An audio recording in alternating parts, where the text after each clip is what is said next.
Hi. In this video, I'll show you how to quickly highlight all formula cells in a worksheet using VBA and conditional formatting.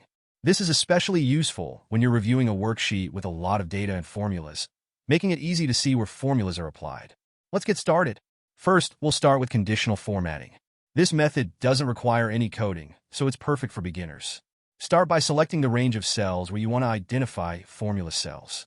If you want to check the entire worksheet, press Ctrl-A to select everything. Now, create a new conditional formatting rule and enter this formula. This formula checks if a cell contains a formula. Since we're applying it to all selected cells, Excel will automatically adjust the reference for each cell. Next, click Format and choose a color to highlight the formula cells. I'll go with a light color for easy readability.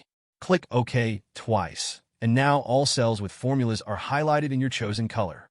This method is great if you prefer a straightforward, no-code approach to visualize formula cells. Next, let's highlight formula cells using a VBA macro. This method is helpful if you want a quick solution without needing to set up conditional formatting each time.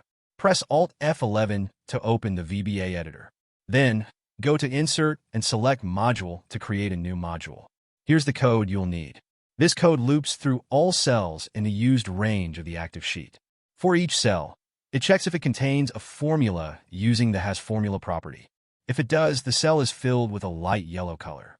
You can adjust the color by changing the RGB values if you prefer a different highlight color. To run the macro, close the VBA editor, press Alt F8, select Highlight Formula Cells, and then click Run. Instantly, all formula cells in the active sheet are highlighted with the specified color.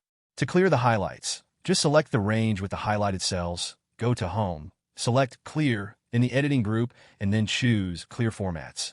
And that's it. Thank you for watching.